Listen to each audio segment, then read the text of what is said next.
and welcome on into the winter edition of the Bird Talk podcast. We're back. We had a couple episodes during the football season. Took a short break, but we are back because there is a lot going on in the Lakota West athletic world. We got basketball season going on. We got some bowling. Our girls bowlers undefeated. Big story around the athletics world. We're going to talk to them a little bit later on. And we also got a special visit from Davon Drane, one of those basketball players. Of course, the Firebirds currently getting set to head into tournament season. We're going to talk to him about what it's been like heading through this season. There have been ups, there have been downs, lots of close games, very competitive. But we thank you for tuning in because we're going to talk about all of that. I'm Nick Johnson. Alongside me is Dimitri Fizik. Dimitri, it is a big season for Lakota West here. What are you thinking about this whole winter season overall? Well, you know, Nick, you and I have attended most of the athletics events this winter season. It's been exciting. You can just sense the energy. Everybody wants to win, but Lakota West, you know, we give it our all, even when it doesn't work out. But it's just been a great feeling. So let's talk about the big story here as far as the basketball goes. Of course, the men's Firebird basketball team currently sitting below 500. But, of course, if you're watching this team play and you're at most of these games like we are, that does not seem like it would be the case. Most of these games coming down to the final few seconds. There have been a couple buzzer beaters hit at times this year. Of course, we've been at those games. You can find them up on our YouTube channel still. I mean, what do you think has been kind of that deciding factor in a lot of these games that don't tend to go the Firebirds' way late? You know, unfortunately, in the end, it just comes down to defense. When you're in a game that's as close as the Firebirds have been, unfortunately, if you can't finish the game off, you're going to end up losing. But as we head into tournament time, the season restarts. You know, when you lose in the last minute of a game or on last-second buzzer beaters consistently, your morale goes down. But in the tournament, the season begins from the beginning. You know, you restart, you reset. It's a chance to go as far as you can without having to worry about anything that's happened in the regular season. And I feel like once we get into tournament time, the Firebirds are really going to show how potent they can be. Of course, and last year, the Firebirds making it all the way to UC, the district finals, where they unfortunately fell to Centerville, who, of course, would end up making a deep run in the tournament. So it's never a shame when you lose to a team like Centerville. But they're hoping to get back there this year. Obviously, they believe they can, regardless of record. I mean, you look at the team, they have the talent. Obviously, Nathan Dudukovic, one of those leaders, he's in his senior year. You can't look at Lakota West basketball and not see or hear anything about Nate Dudukovic. And he's out there with seniors, guys like Christopher Barber, who kind of also, I mean, they're obviously impact players, those two. But you put them with the rest of the team, the supporting cast, quote-unquote. I mean, they're all fantastic. It just seems to be the finishing in these close games that kind of tends to cost them a little bit. And yet on the up-and-coming, Nate Dudukovic a couple of games ago was out with an injury, and we saw, I believe it was the Middletown game that ended up going to double overtime. Yes, the Firebirds did end up losing that one. But you look at how they played in that game without Nate Dudukovic, and I think it shows signs of a bright future. I mean, you go down to the junior high level, you look at Plains, of course they have a ton of talent up and coming on the way. I mean, you look at some of those players. So definitely nothing to worry about as far as the future goes. So the Firebirds, they're looking to make a deep run like we were saying. We'll just kind of have to wait and see. Just a couple days away from brackets being released. So we'll see where the seeding ends up falling. But as for the other tournament, the girls basketball team, that seeding is already out. We already know who the Firebirds going to be playing in the girls basketball world. That'll be Milford at Lakota East Saturday the 11th, just a couple weeks away from that. And taking a look at that team, that is a team who is above 500, but you look at their roster and you might not expect it. It's being led by freshmen, which I know has come as a surprise to a lot of people. Obviously, Katie Fox, the big one, Sydney Williams, Caroline Bailiff, and Jada Nielsen. Those four, the fantastic four, if you want to call them that, have been kind of leading the way on that team. So who do you think has stood out the most on that team amongst those four freshmen? Well, obviously, you can state the obvious one, Katie Fox, but you know, Caroline Bailiff has been there too, almost at the same level as Katie Fox. She's just been a little bit quieter, but there's been big games, especially just the last one when Katie Fox was out with the ankle injury. Caroline Bailiff took the team, and she led it as best as she could, just driving into the paint, finishing, and shooting threes. Like, whenever Caroline Bailiff gets an open three, you know it's probably going in. So I feel like she's done a very good job leading this West team. And even when Katie Fox is in, she's always passing around the ball, looking for the open man, finding those assists with relative ease, as well as her shooting. When Katie Fox is in, she tends to be one of those guys that West will go to from beyond the arc, along with Sydney Williams, another freshman. Those two have been the better shooters for this team, but they're also very versatile. So you look at the future, I don't think this club has any problem going forward. I think it is only a bright future. And you look at all these players, obviously in their first year of 4. So, I mean, you can only wonder what year 4 of 4 is going to look like. Obviously, head coach Andy Fishman, he's going to be here for the long haul, building up that team. He sees this as kind of like a building year. So I trust him. I think this team can get to someplace very special in the next 4 years. You think they can win a state championship? I believe we're getting there. You look at this team now, they're obviously not a state championship team, although they are going to try and make a deep run, which I have faith that they can. But to contend with some of the other top teams in the area, like Mason and Princeton, like all those teams, I think it's only a matter of time before we do get to that point. All right, and now we got an interview with some of the girls bowlers, this undefeated Firebirds bowling team. It's been a very exciting season for them so far. Lots of buzz going around the Lakota West athletic community. So we're excited to go ahead and sit down with some of them. Let's take you over to the undefeated girls bowling team. And we are here with some of our Lakota West girls bowlers, part of their incredible undefeated season so far, 11-0 on the year. So I'll just give you guys the floor. Introduce yourself before we get talking. Hi, I'm Reese Volk. I'm Maya Simpson. I'm Braden Copeland. All right, so as we mentioned, the big thing we want to discuss is this incredible undefeated season, 11-0 on the year. And not to say it came out of the blue, but I mean, looking at last year's record, 8-7, something had clearly clicked between last year and this year. What do you guys think that was from a team standpoint? I feel like it was all of us really putting our focus into getting better over the off season and making sure that we're all sticking with it, and even coming together for some practices outside of team regulated events. And we just we got it together. Yeah, I feel like also this year we have kind of a change in coaching. We still have Coach Peerless and Coach Lampy, but we also have Matt, who's I think it's also a change in coaching. Like, we still have Coach Peerless and Coach Lampy, but we also have Drew, who's volunteering his time to help us out and come to practices and our matches and kind of help us through if it's a situation that we don't know how to do on our own or that's never come up before. He's always been there to give kind of that new insight. If we're sitting there struggling with what we're doing and we don't know how to fix it, he's always just there like, have you thought about this or have you tried this? And it's just always like, oh, wow. And he's always positive about it. Like, he's never like, well, that didn't work. It's more of like, that didn't work, maybe we can try something else. Kind of giving us, I guess, hope or a little push to figure something else out, not like it's a dead end.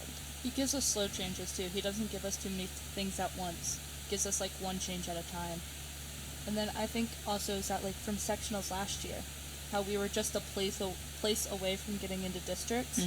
I think that also motivated our team because we pretty much have the same team as last year. Yeah, that burned. It burned a lot.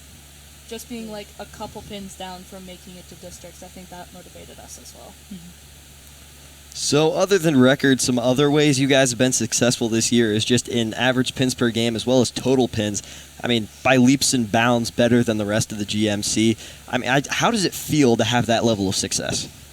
Amazing. Fantastic. It's great. I mean, does it give you an extra layer of motivation? I mean, do you feel it contributes at all, or is it just kind of like a nice thing to have on your belt? Helps with my confidence. I don't know about y'all. For me, it's just a nice thing to have on our belt. I mostly look at my average. I don't look at our team's average. Yeah, me too. I look at my average a lot just to see how it changes between games. Because I want to see, like, hey, I may have had a little worse game below my average. How much is this going to affect me? Like, just like, because I have my own personal goals. Yeah. As well. Yeah. I also look. Sorry. I was just going to be like, I also don't want to, like, make sure that I don't go too far below because we also are a team. And it all goes to our total. I also look at other teams because, like, the ranking, like the list of like individual people. I also look at where our opponents are as we're about to bowl against them in a match, I also look at where they are compared to where we are to make sure that averages are like either above or even. So like, oh, this is going to be good, or this is going to be a good match, or things like that. That's what I've been doing for Oak Hill's match. Same. I don't really go on the GMC website too much, but when I do, I definitely look at like the standings of the girls to see where we are compared to like the other teams. Like And the boys.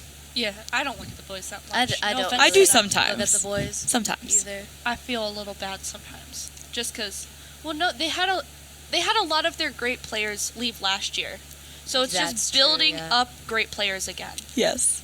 So that's just the thing. Yes. But I will search for the schools that we're going to play in their conference. Like, I look up their conference Same. and look up their stats. Mm-hmm. I've never done that, but definitely when we play a GMC team. I did that for St. Ursula. I looked up their number one bowlers and their team averages and stuff. I did that for them.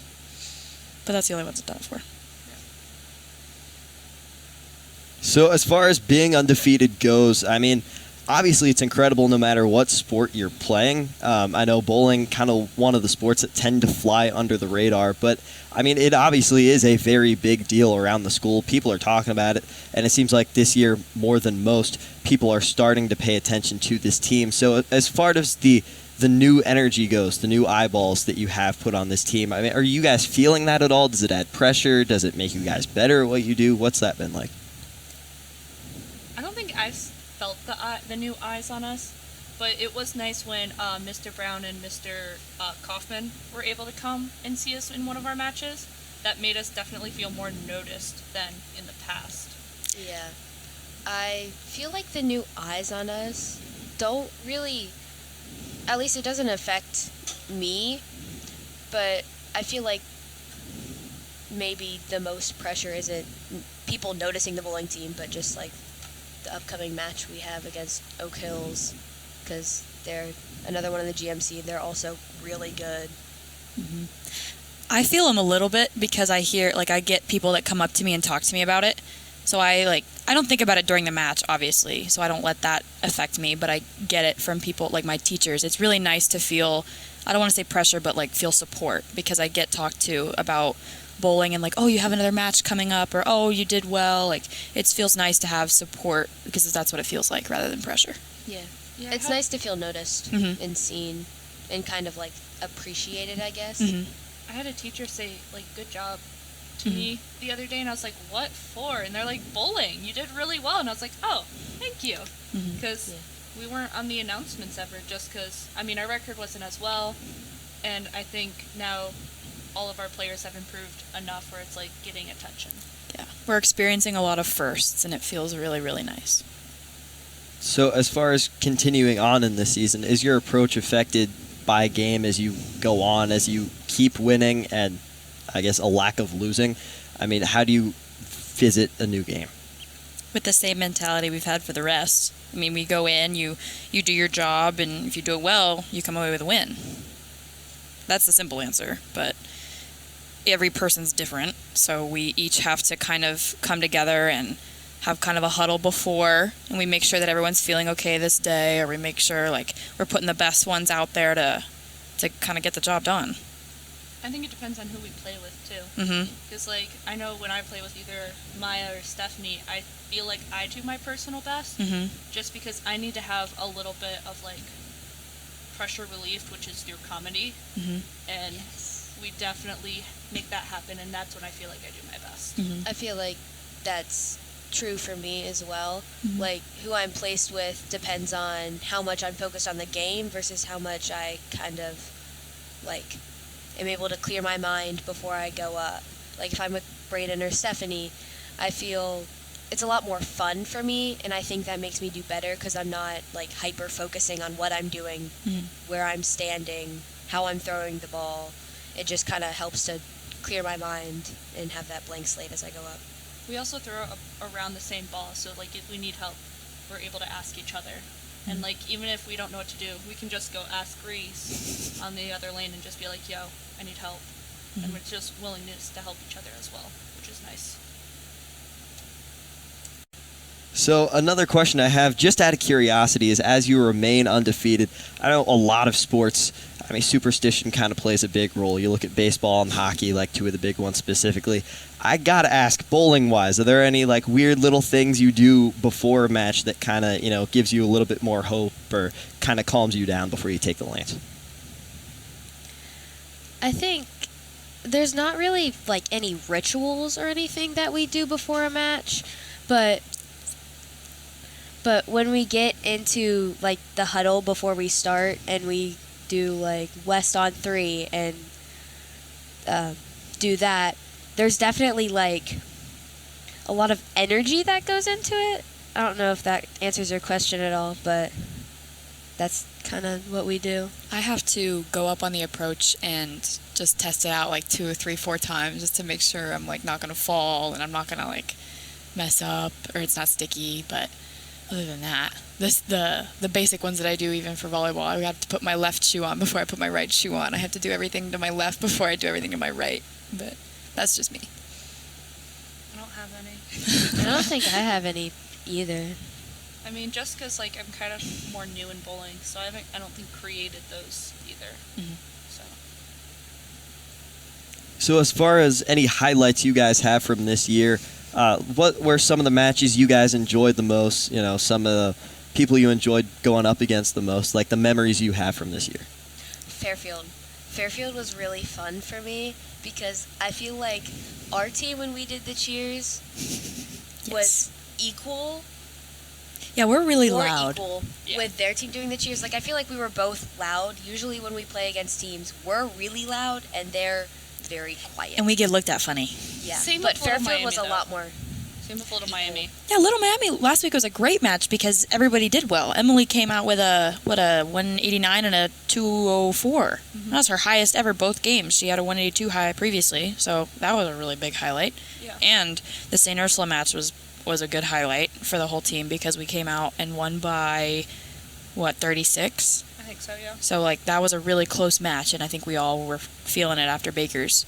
I feel like that was and is going to be our closest game this season. I feel like we should explain Bakers. Yeah, for we might not want bowling to. peoples. Not bowling people. It's pretty much we each bowled 2 frames. So it's like 5 people playing. They'll play, for example, 1 and 6. That would be the number 1 person. And we do chants. So like there's there's strike chants and there's spare chants. So that's pretty much. And then what there's we do. every single other one that we've made up. We've made a lot. We have a lot of Yes. chants and cheers for Yes. the things that go on. Yeah. It's a lot of fun though. Those are It's- definitely my highlight. And if we have a bad match, that's what brings us Bakers are usually good if we I feel bowl like our bad bakers are individually. usually our best. Yes. back. It's what brings us back Because- in matches. Yes. Yeah, because I feel like we're all having fun and we kind of lose that sense of doubt that we have in ourselves if we're not doing too great in individuals. Yeah, I usually forget about it if I bowled like a not so great game in individuals. I come into Baker's and right after Baker's and I'm like, oh, well, I feel fine now. Like I completely I block out my games Mhm. when we approach Bakers just because I know it'll be better. Mhm. But those are definitely always my highlights. I said this earlier, it just helps clear our minds when Yeah. we're having more fun. Oh yeah. We just need to be careful and make sure we aren't having too much fun. Yeah. Because then we get louder. Yeah. If we're having more fun, we start, the banshee comes out. Yes. We start. Yeah. Oh my We get goodness. louder, we get more silly, we get Yes. more off track, and then we lose all sense of focus, which is And then we not have to good. group back. Yeah, so that's a Baker's. You help us with that, Reese. You Thank- help us regroup. yeah. Yeah. Yeah. All right, so before we let you guys go, is there anything at all you want to get off your chest and tell the listeners? I think a lot of people think of bowling as a dumb sport and that it's not really a sport, and I kind of agree, but I feel like there is a lot of physical exertion, or more than people think, in bowling, because we are consistently throwing 12 to 15 pound balls down a lane at 12 to 16 miles an hour? I gotta Definitely. say, I'm glad I joined the bowling team because I used to bowl in my hometown, and I wish I got it freshman year, but it's almost like family-like. Yeah. And Yeah. I've enjoyed these seasons so much. I No feel offense to like- my golf coaches, but I love bowling season. I feel like I've bonded and made friends with a lot of people that I never would have met outside of bowling. Yeah, we're not the group that's like, oh yeah, that makes sense. Oh yeah. We're just all kind of connected by bowling, and we're like you said, we're kind of like a family. Our group makes no sense at all. The group of us makes no sense. But we bond so well. Like, We do. our connection is huge when we're bowling because I think we're connected by our love for bowling as well. Yeah.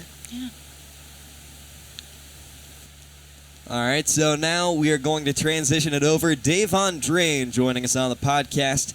Then one of the top players on this Firebirds basketball team, second scorer on the team. Let's take it over to that interview. All right, so our next guest joining us on the podcast would be the second leading scorer for this Firebirds men's basketball team, junior Davon Drane. Davon, how you doing? Doing good. How are you? I'm pretty good, and you guys are doing pretty good as well, as shown by your stat line part of this season. I know there have been a lot of close games this season for the Firebirds. Some have gone their way, some have not, but it has been an exciting season nonetheless. I mean, what's it been like, all these games seemingly coming down to the final few seconds? And like playing in the game it's been really fun. It's just like it's really competitive, so we try to do everything that we can to win the game. But everybody on the team, we all try our very best to win the game, and then once you're competing against another team that's doing that as well, it's really fun to be in that position. So as far as these GMC games, I mean, even when you're playing those top-level opponents within the GMC like Fairfield, I mean, this team is still hanging in close all those games. It's like you're never really counted out. And I think we really saw that against Lakota East, who you guys just beat in enemy territory just a few weeks ago, splitting the season series with them 1-1. I mean, what was that game like, kind of the revenge game going into Lakota East? Man, that game was. See, I just came here, and so like I heard that team was the rival of this school. But once we went to their school, like I could really see like the rivalry, because we played against them here too, and I could see it. But there it was loud, it was like energetic, it was crazy, and just being able to play there and have the game as close as it was crazy. So you kind of said it yourself. I mean, coming into this school, obviously you hear about the rivalry, you feel it for yourself at some point. Have you kind of used that as a momentum builder? Have you kind of learned to feel that rivalry heading into competition? Of course. It's like once you're around like the whole team and everybody already feels that way, it kind of rubs off on you. And like now it's like it's us against that team too. So some of these games that have kind of run late come down to the wire. Like I said, some have gone your way, some haven't. But it seems like as of late, some of these games are starting to kind of go your way. What is this team figuring out later in the games as this season moves on? That we have to play together as a team, and that we just got to play the whole game the same way. We can't start off flat and we can't finish flat. We got to play the game all 4 quarters the same way. High energy with high intensity. So a big part of that, it seems like in those situations, a lot of the same players getting the ball, you being one of them, Nathan Dudukovic being another. So, I mean, do you guys draw up specific plays to get the ball in somebody's specific hands that late? Well, yeah. Well, like, it really depends on the score. Like, if it's a close game, like you said, then yeah, we might draw up something. But Coach, he tends to trust us with the decisions we make on the offensive end. But if we need a few points or like 3 points, then he might draw something up for us to run. So I hope that answered what you was asking. Yeah. And having somebody who in his senior year, as experienced as he is, Nate Dudukovic, I mean, as far as being a leader goes, I mean, do you feel the impact of having him on that sideline? Oh yeah, I most definitely do. Like playing with Duke is it's an experience, because he does like he scores at an elite level, and he comes to practice and he does the same thing that he does in the game. So he gets everybody around him better as well. So it's been an experience just watching him and playing with him too. So heading into tournament time, obviously the bracket's starting to be drawn up. We'll see here in just a few days who the Firebirds will be playing in mid-February. I mean, what is the team's goal as a whole heading into the first few rounds of tournament time? The team's goal as a whole heading into there, we got to make some noise. Like We want to get as deep as possible. Once we start the tournament, the season restarts. This has what Coach was telling us. Once we get into there, the season restarts. All the record and all the other stuff, it don't matter. It's just time to grind and get as far as possible as we can and let the people know what Lakota really is. So last year, the Firebirds ended up making it all the way to UC as part of the district finals. Obviously, unfortunately, you weren't a part of that team. But I know a lot of people are hoping that the Firebirds can get back here this season. Do you feel any pressure in getting back there, or are you just kind of taking it game by game as a team? We're really just taking it game by game because that's all you really can do right now. Just win the next game, go to the next game, win that game, and just keep pushing. That's our focus right now. So as we head down that final stretch and into tournament time, obviously, thanks for coming on and talking to us about it. Is there anything you want to tell Firebird fans out there as we approach the finale? Just be ready because we definitely gonna turn it around, and we're gonna go for a run, and just be ready to see that. And we love y'all. All right. Well, thanks for coming on. Pleasure as always, ladies and gentlemen. Davon Drane. Thank you. Well, that'll do it. We thank you for tuning in to this special winter edition of the Bird Talk podcast. We are bringing it back. We'll probably end up doing another one for spring season. We'll let you know when that is happening. Well, we thank you for tuning in. Lots going on, as we said, the girls bowlers, the basketball teams, and it is all coming to a close as we transition, of course, into that spring season. When is it not exciting at Lakota West High School? But it's always exciting here, right? Exactly. But we thank you for tuning in. I've been Nick Johnson. He's been Dimitri Physic. If you wouldn't mind, go ahead and subscribe to the YouTube channel. Catch all our live broadcasts as well as past episodes of the Bird Talk podcast. Like we said, we'll be back in spring. But until then, as always, go Firebirds.